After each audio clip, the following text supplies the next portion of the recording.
यदा संहरते छायं कूर्मोऽङ्गानीव सर्वशः इन्द्रियाणीन्द्रियार्थेभ्ये തസ്യ പ്രജ്ഞാ പ്രതിഷ്ഠിത. ഇപ്പോൾ ഈ യോഗി എല്ലാ വിഷയങ്ങളിൽ നിന്നും ആമ അവയവങ്ങളെ എന്ന പോലെ ഇന്ദ്രിയങ്ങളെ പിൻവലിക്കുന്നുവോ അപ്പോൾ അയാളുടെ പ്രജ്ഞ സ്ഥിരമത്രേ.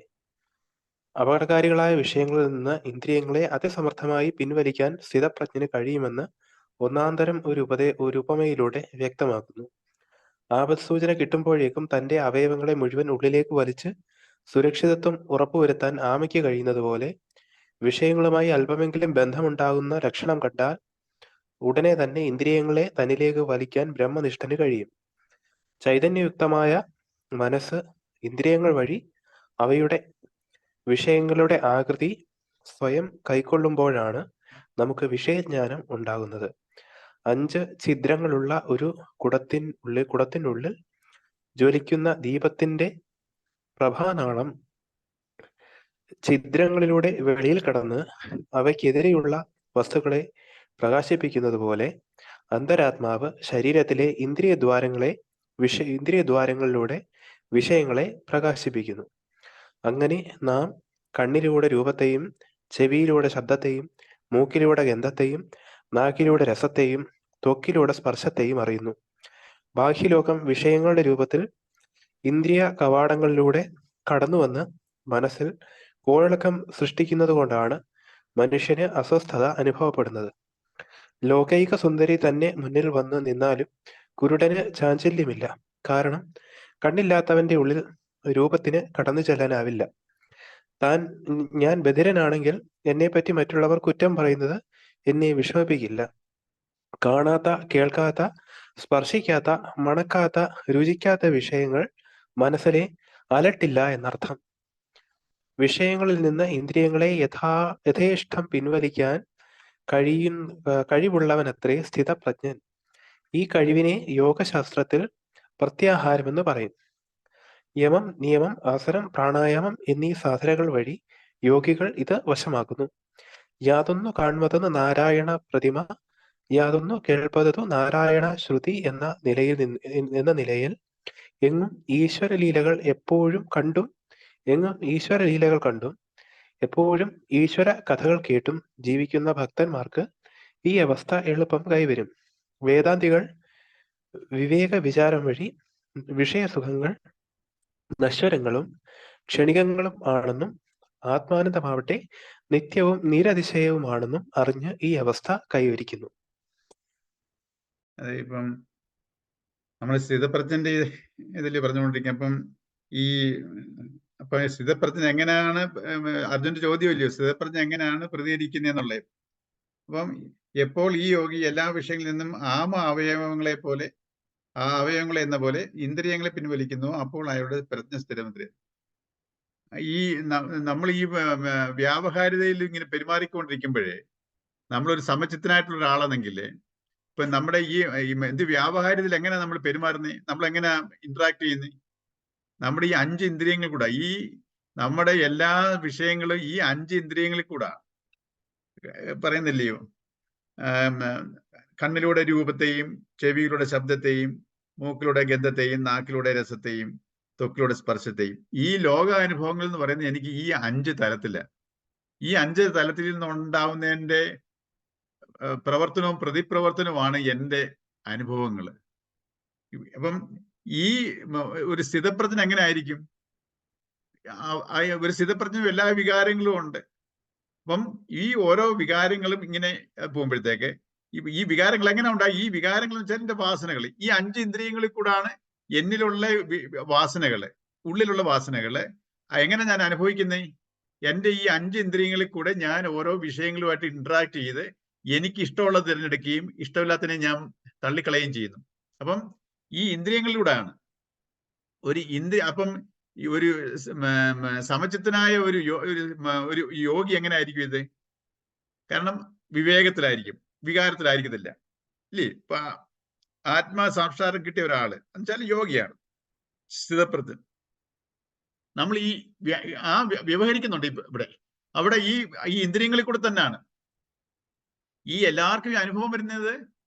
എനിക്ക് സുഖം വരുന്നു, ദുഃഖം വരുന്നു, അല്ലെങ്കിൽ ഈ കണ്ടില്ലേ ഈ നമ്മൾ ഈ 5 വിഷയങ്ങളും എനിക്ക് ഒരു സ്ഥിതപ്രജ്ഞനും ഉണ്ടാവുന്നുണ്ട് ഈ 5 ഇന്ദ്രിയങ്ങളിൽ കൂടെയുള്ള. അപ്പം ഇത് പക്ഷെ ഇതിന് ബാലൻസ്ഡ് ആയിട്ടായിരിക്കും ആ സ്ഥിതപ്രജ്ഞന്റെ കൂടെ വരുന്നത്. അപ്പം എങ്ങനെ ഈ ബാലൻസ്ഡ് എന്നുള്ള സ്റ്റേജ് വരിക, എങ്ങനെയാ ഉണ്ടാക്കുന്നത് പറയാം. നമ്മൾ ഈ ഓരോ ഇന്ദ്രിയങ്ങളിൽ കൂടെ നമുക്ക് ഉണ്ടാവുന്ന ഓരോ അനുഭവങ്ങളെ അത് ആ ബാലൻസിന് വിട്ട് അപ്പുറം പോകുമ്പോഴത്തേക്ക് അതിൽ നിന്ന് പിൻവലിയും.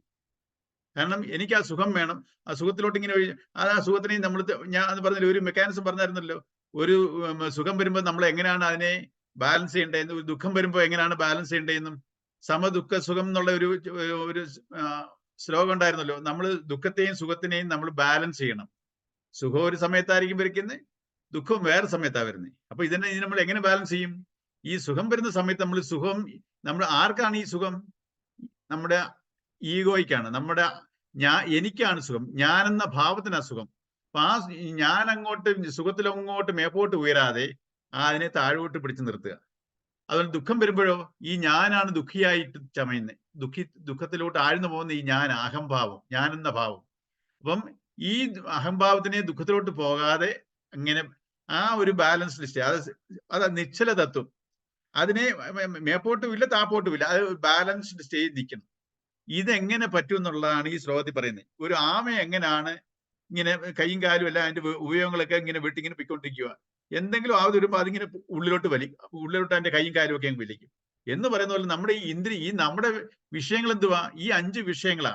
ഈ 5 ഇന്ദ്രിയങ്ങളിൽ കൂടെയുള്ള വിഷയങ്ങളിൽ കൂടെയാണ് നമുക്ക് എല്ലാ അനുഭവങ്ങളും, അനുകൂലവും പ്രതികൂലവും അല്ലെങ്കിൽ ഈ രീതിയിലുള്ള വരുന്ന എല്ലാം ഈ 5 ഇന്ദ്രിയങ്ങളിൽ കൂടെ.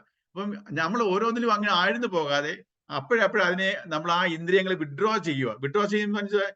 ഞാൻ അതിൽ പറഞ്ഞ സുഖത്തിലോട്ട് വരുമ്പോൾ ഞാൻ അതിന് വിഡ്രോ ചെയ്യും, ദുഃഖം വരുമ്പോൾ അതിനകത്ത് ഞാൻ വിഡ്രോ ചെയ്യും.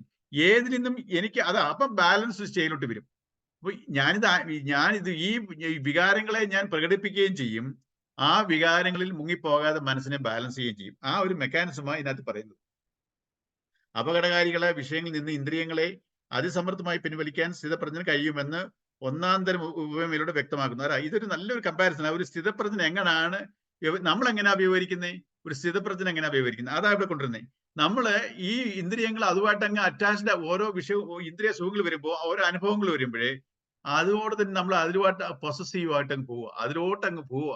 നമുക്ക് ഇങ്ങോട്ട് പിടിച്ചു വരക്ക് ഇങ്ങോട്ട് വരാനും നമുക്ക് ഒക്കുന്നില്ല. നമുക്ക് ആ ഇന്ദ്രിയങ്ങളെ നമുക്ക് ആ ആത്മസംയമനം, അതാ ഈ സമചിത്തം എന്ന് പറഞ്ഞാൽ എന്തോ ആത്മസംയമനം. നമുക്ക് ആത്മസംയമനം കിട്ടത്തില്ല. എക്സാമ്പിൾ ഞാൻ പറയാം. നമുക്കൊരു ഷുഗർ പേഷ്യന്റ് പായസം കഴിച്ചുകൂടാ, ഷുഗർ കഴിച്ചുകൂടാ. അപ്പോൾ പക്ഷെ എല്ലാവർക്കും പായസം ഇഷ്ടമാണ്. ഒരു സദ്യക്ക് പോകുമ്പോഴേ പായസം വിളമ്പുന്നു. അപ്പം നമുക്ക് മരുന്ന് കഴിക്കുന്നുണ്ട്, നമുക്ക് സാരല്ലോ, ഇനി അടുത്ത പ്രാവശ്യം തൊട്ട് പ്രാവശ്യം ഒരു സാരം ഞാൻ മരുന്ന് കഴിക്കുന്നുണ്ടല്ലോ, നമ്മളിങ്ങനെ പല നമുക്ക് ഇഷ്ടമുള്ളതിലോട്ട് നമ്മളിങ്ങനെ ഒരു പ്രാവശ്യം എപ്പോഴും കഴിക്കണ്ട, ഇപ്പൊ ഒന്ന് കഴിച്ചേക്കാം, നമ്മളിങ്ങനെ അതിനൊരു ജസ്റ്റിഫൈ ചെയ്ത് നമ്മൾ ആ ഒരു പായസം കഴിക്കും. ഇന്ന് ഇതുപോലെ ഓരോ അനുഭവത്തിൽ നമുക്ക് ഇഷ്ടമുള്ളതിനോട്, നമുക്ക് കൂടുതൽ ആസക്തി ഉള്ളതിനോട് ഇപ്പോഴത്തേക്ക് ചെയ്യാം പറഞ്ഞു നമ്മളിങ്ങനെ അവിടെ നമുക്ക് ആത്മസംയമനം, നമുക്ക് അവിടെ ഒരു ഇതില്ല, നമുക്ക് അതിലോട്ട് നമ്മളെ അട്രാക്റ്റ് ആവും, നമ്മൾ അങ്ങോട്ട് ടെംപ്റ്റഡ് ആവും. അല്ലാതെ നമ്മൾ സപ്രസ് ചെയ്യുമല്ല, നമ്മൾ സപ്രസ് ചെയ്താലും കുഴപ്പമാണ്. അപ്പൊ നമുക്ക് ഈ പാരമാർത്ഥ സത്യങ്ങളെ മനസ്സിലാക്കി ഇതിനെക്കുറിച്ച് അറിഞ്ഞ് നമുക്ക് ആ ഒരു അട്രാക്ഷൻ വരത്തില്ല, സപ്രഷനും വരത്തില്ല. അപ്പൊ നമുക്ക് അതാ പറഞ്ഞത്, നമ്മൾ ഈ ഡെയിലി നമ്മൾ ഓരോ ചെറിയ ചെറിയ കാര്യത്തിൽ കൂടെ നമ്മൾ പ്രാക്ടീസ് ചെയ്യുന്നതുകൊണ്ടും ആദ്യം നമുക്ക് പ്രയാസമായിരിക്കും. പക്ഷെ നമ്മൾ ഓരോ ഇന്ദ്രിയ സുഖങ്ങളിലോട്ടും പോകുമ്പോഴേ നമുക്ക് ഇഷ്ടമുള്ളത്, നമ്മൾ കാണുന്നു, TV കാണുന്നു, അല്ലെങ്കിൽ കേൾക്കുന്നു, നമ്മൾ സീരിയൽ കണ്ടുകൊണ്ടിരിക്കുന്നു, സീരിയൽ 1 കണ്ട് 2 കണ്ട് ആ സീരിയൽ അതിന്റെ ഒരു ആകാംക്ഷ അത് കണ്ട് അതുമായിട്ടൊരു അട്രാക്ഷൻ. ഇത് വേണ്ട, നമ്മളെ ഇതിനെ എല്ലാത്തിൽ നിന്നും ഈ ഇന്ദ്രിയ സുഖങ്ങളെ നമ്മളെ ആ പൊസസീവ്, അതുമായിട്ട് ആ സുഖങ്ങളുമായിട്ട് ഒരു പൊസസീവ്നെസ്, അറ്റാച്ച്മെന്റ് ഉണ്ടാക്കാതെ എപ്പോഴും നമ്മൾ ശ്രദ്ധിച്ചോണം. കാരണം ഓരോ കാര്യങ്ങളും നമ്മൾ അത് അനുഭവിക്കുകയും വേണം, എന്നാൽ അതിനെ നമ്മൾ ബാലൻസ്ഡ് ആയിട്ട് കാണാൻ നമ്മൾ ഓരോ ചെറിയ കാര്യത്തിലും ഇങ്ങനെ ഇതാണ് ഒരു സമചിത്തനായ ഒരു സ്ഥിതപ്രജ്ഞനായ ഒരാളെ എങ്ങനെയാണ് ഇതിനകത്ത് നിന്ന് ഇതിനെയൊക്കെ അതിജീവിക്കുന്നതെന്നുള്ള പറയാൻ പോന്നെ. ആപത്സൂചന കിട്ടുമ്പോഴേക്കും തന്റെ അവയവങ്ങളെ മുഴുവൻ ഉള്ളിലേക്ക് വലിച്ച് സുരക്ഷിതത്വം ഉറപ്പുവരുത്താൻ ആമയ്ക്ക് കഴിയുന്നത് പോലെ വിഷയങ്ങളുമായി അല്പമെങ്കിലും ബന്ധമുണ്ടാക്കുന്ന ലക്ഷണം കണ്ടാലുടൻ ഇന്ദ്രിയങ്ങളെ തന്നിലേക്ക് വലിക്കാൻ ബ്രഹ്മനിഷ്ഠന് കഴിയും. വിഷയങ്ങളുമായി അല്പമെങ്കിലും ബന്ധമുണ്ടാക്കുന്നത് പൊസസീവ്, നമ്മൾ അട്രാക്ഷൻ, ആ ഓരോ വിഷയങ്ങളുമായിട്ട് ബന്ധം വെച്ചാൽ എന്തുവാ, ഒരു റിലേഷൻ ഉണ്ടാക്കുക, നമ്മൾ പൊസസീവ് ആവുക, അതുമായിട്ട് അട്രാക്ട് ആവുക. അങ്ങനൊന്നും വരുമ്പോഴത്തേക്ക് അതിനെ അവിടെ തന്നെ കട്ട് ചെയ്യും, ആ മുളയിലേ നുട്ടും എന്ന് പറഞ്ഞ പോലെ ഓരോ കാര്യത്തിലും ഈ 5 ഇന്ദ്രിയ വിഷയങ്ങളിലുള്ള അനുഭവങ്ങളാണ് നമുക്കുള്ളത്. ഇതുമായിട്ടുള്ള അറ്റാച്ച്മെന്റ് നമ്മൾ ഈ ഇതിലെ അറ്റാച്ച്ഡ് ആകാതെ ഇതിനെ നമ്മൾ ഈ സുഖങ്ങൾ ഉണ്ടാവും. എനിക്ക് ഇന്ദ്രിയ സുഖം ഉണ്ടാവത്തില്ല, സ്ഥിതപ്രജ്ഞന് ഇന്ദ്രിയ സുഖം ഉണ്ടാവത്തില്ല എന്നുള്ളതല്ല, എല്ലാവർക്കും ഉണ്ടാവുന്ന പോലെ സ്ഥിതപ്രജ്ഞനും ഉണ്ടാവും. പക്ഷേ നമ്മൾ എങ്ങനെ സ്ഥിതപ്രജ്ഞത്തിന്റെ ആ ഒരു സ്റ്റേറ്റിലോട്ട് വരേണ്ടത്? നമ്മൾ ഈ ആത്മസംയമനം, നമ്മൾ ആ ഇന്ദ്രിയ സുഖങ്ങളുമായിട്ട് നമ്മൾ ഒന്നും അറ്റാച്ച്ഡ് ആകരുത്. അപ്പൊ നമുക്ക് ആഹാരം, നമ്മുടെ എല്ലാവരുടെയും സ്വഭാവം, നമുക്ക് ചിലതൊന്നും കഴിക്കത്തില്ല, ഇതൊക്കെ ഇഷ്ടമാണ്, ഇതൊക്കെ ഇഷ്ടമല്ല. ഇത് തന്നെ ഒരു അറ്റാച്ച്മെന്റ് അല്ലേ? നമുക്ക് ഇഷ്ടമുള്ള ആഹാരത്തിനോട് അതേ കഴിക്കത്തുള്ളൂ, മറ്റേത് വേണ്ട, എനിക്ക് വേണ്ട, ഈ കഴിച്ചില്ലേലും കുഴപ്പമില്ല, കഴിച്ചില്ല പ്രശ്നമില്ല, പിന്നെന്തുവാ? ഇത് ആത്മസംയമനമല്ല. എനിക്ക് ഈ കയ്പും മധുരവും ഒരേപോലെ ഞാൻ അതൊരു രുചിയായിട്ട് കണ്ട് അനുഭവിക്കാൻ എന്റെ മനസ്സ് എന്ന് തയ്യാറാവുന്നു, ഈ രുചിയുടെ കാര്യത്തിൽ ഒരു ആത്മസംയമനം വരും. മറ്റേങ്ങനല്ല, എനിക്ക് ഇഷ്ടമുള്ളത് കഴിക്കും, ഇഷ്ടമില്ലെങ്കിലോ ഞാൻ കഴിക്കത്തില്ല, എനിക്ക് വേണ്ട, എനിക്ക് നിർബന്ധവും ഇല്ല, കഴിക്കണമെന്നില്ല, പക്ഷെ ഇഷ്ടമുള്ളതേ ഞാൻ കഴിക്കൂ. അപ്പൊ ഇഷ്ടമില്ലാത്ത ഞാൻ കഴിക്കത്തില്ല.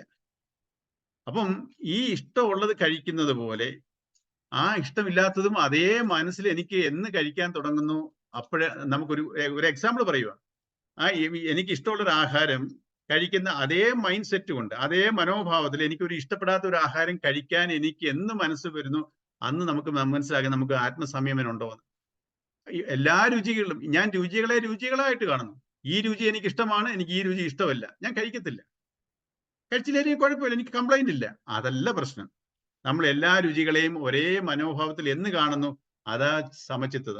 അതാണ് പറയുന്നത്. നമ്മൾ ആ സമയത്ത് അങ്ങനെ ഇഷ്ടം കൂടുതൽ ഒന്നിനോട് കാണിക്കുന്നു, ഇഷ്ടമല്ലാത്ത കാണിക്കുന്നു. അപ്പൊ അത് ആ രണ്ടിടത്തും വിഡ്രോവൽ ഉണ്ടാവും.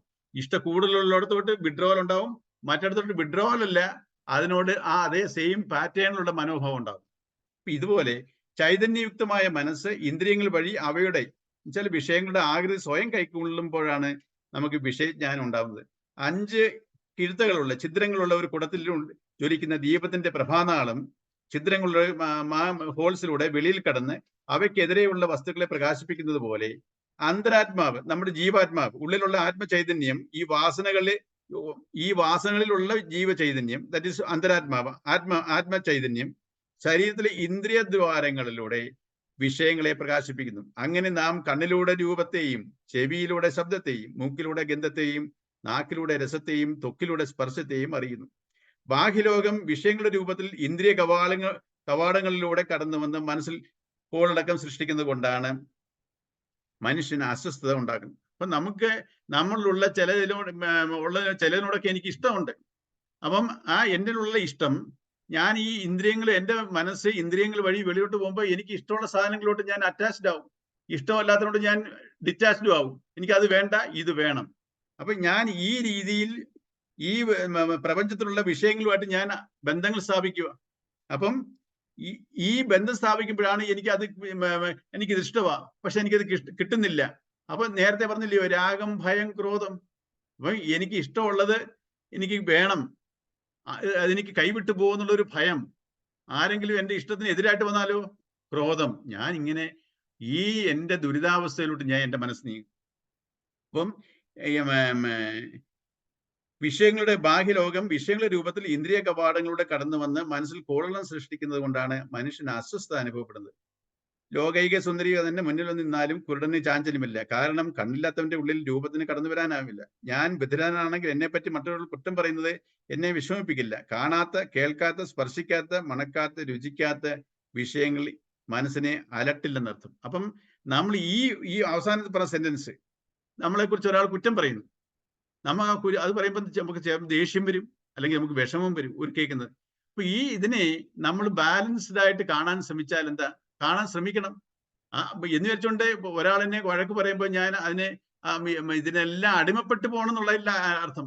അതുകൊണ്ട് ഇതിനകത്തില് ഞാനൊന്നില്ല, ഒന്നും കണ്ടുമില്ല, ഞാനൊരു പൊട്ടന്റെ കൂട്ടുകരിക്കുക, അങ്ങനെയല്ല. എന്റെ മനസ്സിനെ അത് കുലുക്കരുത്, ചാഞ്ചല്യം വരുത്തരുത്. പക്ഷെ ഞാൻ അതിന് അനുയോജ്യമായ ഒരു സൊല്യൂഷൻ ഞാൻ അവിടെ ചെയ്യണം. പ്രവൃത്തി ചെയ്യണം, കർമ്മം ചെയ്യുകയും വേണം. എല്ലാം ഞാൻ കേൾക്കുക, ഒരു നല്ലത് കേട്ടാലും ചീത്ത കേട്ടാലും എനിക്ക് ഒരു ഇതുമില്ല. ഞാൻ അങ്ങനെ ഒരു നിർജീവമായിട്ട് ഒരു മന്ദബുദ്ധിയെ പോലെ ഇരിക്കുന്ന ഒരു അവസ്ഥയിലല്ല ഇത്. എന്റെ മനസ്സിനെ ഇതിൽ തട്ടത്തില്ല. ആ ഒരാളെന്നെ ചീത്ത പറഞ്ഞാല് അതെന്തുകൊണ്ട്? ആ ചീത്ത പറയുന്നുള്ള ഓരോരുത്തരുടെയും വ്യക്തിത്വമാണ്, ഓരോ സംസ്കാരമാണ്. അത് എന്തുകൊണ്ടാണ്? അത് എങ്ങനെ വേണം? അല്ലാതെ വികാരത്തിൽ കർമ്മം ചെയ്യരുത്, പ്രതികരിക്കരുത്. ആ ഏത് അനുഭവത്തിനെയും വികാരത്തിൽ, എന്റെ വാസനയിൽ പ്രതികരിക്കരുത്. എന്നുവെച്ചാൽ എന്തുവാ? എന്റെ ഇഷ്ടാനിഷ്ടങ്ങൾ. എനിക്ക് ഒരാൾ ഒരു സംഗതി പറയുന്നു, നമുക്കറിയാമല്ലോ, ഒരു വ്യക്തി എനിക്ക് ഇഷ്ടമുള്ള ഒരാളാ പറയുന്നെങ്കിൽ ഞാനത് സ്വീകരിക്കും. എനിക്ക് ഇഷ്ടമില്ലാത്ത ഒരാളാണ് സെയിം കാര്യം പറയുന്നെങ്കിലോ ഞാനത് എടുക്കത്തില്ല. അപ്പൊ അവിടെ ആ വിഷയമല്ല പ്രശ്നം. എനിക്ക് ആ ഇഷ്ടപ്പെട്ട ആൾ പറഞ്ഞാൽ ഞാൻ എടുക്കുന്നു, ഇഷ്ടപ്പെടാത്ത ഒരാൾ പറഞ്ഞാൽ ഞാൻ എടുക്കുന്നില്ല. അപ്പം ഈ ഒരു പാറ്റേൺ ആണ് നമ്മൾ മാറ്റേണ്ടത്. നമ്മളെ കാര്യങ്ങളെ വിവേകത്തിന്റെ രീതിയിൽ ഓരോ വിഷയങ്ങളെയും കാണാൻ പഠിക്കണം. എന്റെ വികാരത്തിലല്ല, എന്റെ വാസനയിലല്ല. ഇങ്ങനെയാണ് നമ്മൾ ഇതിനെ മാറ്റേണ്ടത്. വിഷയങ്ങളിൽ നിന്ന് ഇന്ദ്രിയങ്ങളെ യഥേഷ്ടം പിൻവലിക്കാൻ കഴിവുള്ളവനത്രേ സ്ഥിതപ്രജ്ഞൻ. ഈ കഴിവിനെ യോഗശാസ്ത്രത്തിൽ പ്രത്യാഹാരം എന്ന് പറയും. യമം, നിയമം, ആസനം, പ്രാണായാമം, അടുത്തതാണ് പ്രത്യാഹാരം. പിന്നെ ധാരണ, ധ്യാനം. അങ്ങനല്ലേ അമോഘെ? യമം, നിയമം, ആസനം, പ്രാണായാമം, പ്രത്യാഹാരം, ധാരണ, ധ്യാനം, ഇല്ലേ? ധ്യാനം, സമാധി. അതെ. ഈ യോഗാസനത്തിലുള്ള ഒരു നിയമങ്ങളാ യമ, നിയമം, ആസനം, അപ്പൊ ഈ പ്രത്യാഹാരം എന്ന് പറയുന്നതിനാണ് ഈ വിഷയങ്ങൾ നമ്മുടെ ഇന്ദ്രിയങ്ങളെ യഥേഷ്ടം പിൻവലിക്കാം. അത് ശമമാണ്. ദമം, ശമം എന്നുള്ള രണ്ടുണ്ട്. ദമം മനസ്സിനെ അടക്കുന്നതിനും മനസ്സിന് ആത്മസംയമനത്തിനും, ഇന്ദ്രിയങ്ങളെ അടക്കുന്നതിനാണ് ഈ പിൻവലിക്കാൻ കഴിവുള്ളതിലെ ഈ വിഷയങ്ങളിൽ നിന്ന് ഇന്ദ്രിയങ്ങളെ യഥേഷ്ടം പിൻവലിക്കാൻ കഴിവുള്ളതിലെ സ്ഥിതപ്രജ്ഞൻ. ഈ കഴിവിനെ യോഗശാസ്ത്ര പ്രത്യാഹാരം എന്ന് പറയും. ഈ പ്രത്യാഹാരം നമ്മൾ പരിശീലിക്കണം. ഈ പ്രത്യാഹാരം ചെന്തുവാ? നമ്മളെ ഈ ഇഷ്ടാനിഷ്ടം നമ്മൾ അതുമായിട്ട് അറ്റാച്ച്ഡ് ആകാതിരിക്കുക, ഇന്ദ്രിയ സുഖങ്ങളിലൂടെ അറ്റാച്ച് ആകാതിരിക്കുക. അതിനെയാണ് മനസ്സിനെ പിൻവലിക്കുന്നതിന് ദമോ എന്നും ഇന്ദ്രിയങ്ങളെ പിൻവലിക്കുന്നതിന് ശമോ എന്നും പറയും. നമ്മൾ നമ്മുടെ ഈ സാധനങ്ങളൊക്കെ വരുമ്പോൾ ശമം, ദമം ഒക്കെ നമ്മൾ പരിശീലിക്കണം. അത് കുറെ കാര്യങ്ങൾ വരുമ്പോൾ നമുക്ക് കൂടുതലായിട്ട് ഇനി അടുത്ത ഇതിലേക്ക് വരുന്നുണ്ട്, ശമം, ദമം ഒക്കെ. അപ്പം ഈ കഴിവിനെ പറഞ്ഞ പ്രത്യാഹാരം, ഇന്ദ്രിയങ്ങളിൽ നിന്ന് നമ്മൾ ഇങ്ങനെ പിൻവലിക്കുന്നതിനെ ആ പ്രത്യാഹാരം എന്ന് പറയുന്നത്. പ്രത്യാഹാരം യമം, നിയമം, ആസനം, പ്രാണായാമം സാധനങ്ങൾ വഴി യോഗികൾ ഇത് വശമാക്കുന്നു. യാതൊന്ന് കാണുന്നത് നാരായണ പ്രതിമ, യാതൊന്ന് കേൾപ്പത് നാരായണ ശ്രുതി എന്ന നിലയിൽ എങ്ങും ഈശ്വരലീലയിൽ കണ്ടും എപ്പോഴും ഈശ്വരകളിൽ കേട്ടും ജീവിക്കുന്ന ഭക്തന്മാർക്ക് ഈ അവസ്ഥ എളുപ്പം കൈവരും. വേദാന്തികൾ വിവേക വിചാരം വഴി ഈ നമ്മളൊരു ഭക്തി പ്രധാനമായിട്ടുള്ളവർക്ക് അത് ഒരു സറണ്ടർ, ടോട്ടൽ സറണ്ടറാ. പക്ഷെ നമ്മളെപ്പോലുള്ളവർക്കൊക്കെ നമുക്ക് ആ ഒരു ഭക്തിയല്ല. നമ്മൾ യുക്തി വിചാരം ചെയ്യുന്നതാണ്. നമ്മൾ ആലോചിക്കുമ്പോൾ ആ യുക്തി, വേദാന്തികൾ വിവേക വിചാരം വഴി വിഷയസുഖങ്ങളും നശ്വരങ്ങളും ക്ഷണികങ്ങളുമാണെന്നും ആത്മാനന്ദമായിട്ട് നിത്യവും നിരതിശയവുമാണെന്നും അറിഞ്ഞ് ഈ അവസ്ഥ കൈവരിക്കും. നമ്മൾ ഈ ഇന്ദ്രിയ സുഖങ്ങളൊക്കെ നമ്മളിപ്പോ ഇതൊക്കെ അറിയുമ്പോഴാണ് ഈ ഇന്ദ്രിയ സുഖങ്ങളുടെ പുറകെ നമ്മൾ അലയേണ്ട കാര്യമില്ല. കാരണം ഇതിനെക്കാട്ടിലൊരു ആനന്ദാവസ്ഥയിലായിട്ടുള്ള ഒരു ശ്രമമാണ് നമ്മൾ ഈ സാധന വഴി കിട്ടുന്നത്. ഇന്ദ്രിയ സുഖങ്ങളിൽ കൂടെ പോയാലും നമ്മൾ ഇന്ദ്രിയ സുഖത്തിന്റെ പുറകിലെ പോകുന്നത്, ഓരോ ഇഷ്ടാനിഷ്ടങ്ങളുടെ പുറകെ പോവുക. ഈ 5 ഇന്ദ്രിയ സുഖങ്ങളുടെയും പുറകിലാണ് നമ്മൾ ഓരോരുത്തരുടെയും ഏറ്റക്കുറച്ചിലുണ്ട്. ഓരോരുത്തർക്കും ഓരോ ഇന്ദ്രിയ സുഖങ്ങളിലോട്ടാണ് അറ്റാക്ക്. അപ്പൊ അങ്ങനെ പോകുമ്പോഴേ എനിക്കതെല്ലാം നൈമിഷികവുമാണ്. ആ സുഖം നിലനിൽക്കത്തുമില്ല, എന്നെ ദുരിതത്തിലോട്ട് നയിക്കുകയും ചെയ്യും. അൾട്ടിമേറ്റ്ലി എനിക്ക് നാശമാണ് വരുന്നത്, എനിക്ക് ഉയർച്ചയല്ല. എന്റെ മനസ്സിന്റെ നാശം, എന്റെ വ്യക്തിത്വത്തിന്റെ നാശം വരുന്നത്. അതിലോട്ട് ഞാൻ അറ്റാച്ച്ഡായി അതുമായിട്ട് ചേർന്നിരിക്കുന്നിടത്തോളം കാലം എനിക്ക് ദുരിതമേ ഉള്ളൂ. എന്റെ ആത്മനാശത്തിലോട്ടേ ഞാൻ വഴി നീക്കത്തു. അതേ സമയത്ത് നമ്മൾ ഇതിനെ ബാലൻസ്ഡ് ആയിട്ട് ആത്മസംയമനം വഴി ഓരോന്ന് അതിന്റെ ഒരു ബെസ്റ്റ് എക്സാമ്പിളായി ആമ എത്രയോ അതിന്റെ പുറന്തോട് വളരെ അതിന്റെ എല്ലാ ആപത്തിൽ നിന്നും അത് എങ്ങനെയാ അതിന്റെ അവയവങ്ങളെല്ലാം ആപത്ത് വരുമ്പോൾ ഉള്ളിലോട്ടങ്ങ് വലിക്കും. അപ്പൊ അതിനൊന്നും സംഭവിക്കത്തില്ല എന്ന് പറയുന്നില്ല. നമ്മൾ ഈ ഇന്ദ്രിയങ്ങളുമായിട്ടുള്ള ഈ 5 ഇന്ദ്രിയ സുഖങ്ങളെ നമ്മളെ ബാലൻസ് ചെയ്യാൻ പഠിച്ചു കഴിഞ്ഞാൽ നമുക്ക് ഉയർച്ചയാണ് സംഭവിക്കുന്നത്. ഇങ്ങനെ ഓരോ സാധന വഴി എന്റെ മനസ്സ് ഉയരും. അപ്പൊ നമുക്ക് അങ്ങനെയാണ് ഈ മനസ്ഥൈര്യം കിട്ടുന്നത്. നമ്മൾ പല പല സാധനങ്ങൾ എന്ന് പറഞ്ഞാൽ ശരീരത്തിന്റെയും മനസ്സിന്റെയും പല തരത്തിലുള്ളതുകൊണ്ട് നമ്മളിങ്ങനെ ഓരോന്ന് കാണും. ഈ ഓരോ കാര്യങ്ങളും നമ്മുടെ പ്രവൃത്തിയിൽ, കർമ്മത്തിൽ ആപ്ലിക്കേഷൻ ഉണ്ട്. ഇതെല്ലാം ഈ നമ്മൾ ഓരോ ദിവസവും ചെയ്യുന്ന കർമ്മങ്ങളിൽ നമ്മൾ ഈ പഠിക്കുന്ന കാര്യങ്ങളൊക്കെ അപ്ലൈ ചെയ്യാൻ തുടങ്ങിയാൽ നമുക്ക് പതുക്കെ നമ്മളും ആ സ്റ്റേജിലോട്ട് ഉയരും. അപ്പൊ ഇതിന് ആത്മാർത്ഥമായ ശ്രമം വേണം. അതാണ് ഈ ഒരു ശ്ലോകത്തിൽ പറയുന്നത്. എന്തെങ്കിലും പറയാനുണ്ടോ?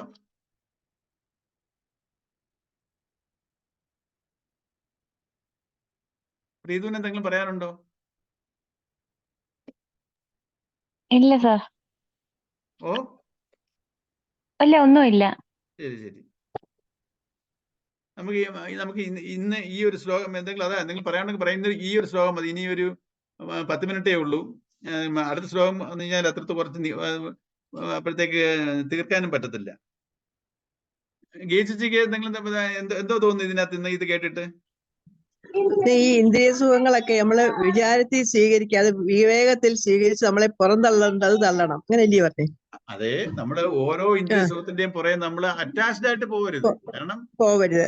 ഒന്നിലും എനിക്ക് നമ്മുടെ ആലോചിച്ച് നോക്കിയാൽ അറിയാലോ, ആഹാരത്തിന്റെ രീതിയിൽ നമുക്ക് ആലോചിച്ച് നോക്കിയാൽ അറിയാമല്ലോ. ചിലതിനോട് എനിക്കിത്, ചിലത് എനിക്ക് ഇഷ്ടമല്ല, ഞാൻ കഴിക്കത്തില്ല. ഇതുപോലെ തന്നെ ഓരോരുത്തരും എനിക്ക് ചില സംസാരം, നമ്മള് ഓരോരുത്തരോട് സംസാരിക്കുന്നു, ഈ രീതിയിലുള്ള സംസാരം എനിക്ക് ഇഷ്ടമല്ല, അല്ല ഇങ്ങനെയൊക്കെ കേൾക്കുന്നതാ ഇഷ്ടം. നമുക്ക് നമ്മള് വിവേകത്തിൽ ചിന്തിച്ച് അതിന്റെ വേണ്ടത് എടുത്താൽ മതി, വല്ലാത്തത് തള്ളി കളഞ്ഞേക്കണം. അല്ല അതെ, ചില ഏത് വേണം, അത് വിവേകത്തിൽ വേണം ഇതുമായിട്ട്. അല്ലാതെ വികാരത്തിൽ എന്ന് പറഞ്ഞാൽ ഞാൻ എന്റെ ഇഷ്ടം അനുസരിച്ച് ഞാൻ പൊയ്ക്കൊണ്ടേയിരിക്കും. അങ്ങനെ ആകരുതെന്നേ ഉള്ളൂ. ശരി ശരി. നമുക്ക് ഇന്നിവിടെ നിർത്താം. ഇന്ന് ഒരു ശ്ലോകം മതി, നാളെ നമുക്ക് തുടങ്ങാം കേട്ടോ. വേറൊന്നും ഇല്ലല്ലോ. വേറെ അമ്മുവിന് പനിയാണ്, അതിന് സംസാരിക്കാനൊക്കത്തില്ലെന്ന് പറഞ്ഞു. അത് അമ്മു ജോയിൻ ചെയ്തു. നാളെ നമുക്ക് മീറ്റ് ചെയ്യാം. ഓക്കെ.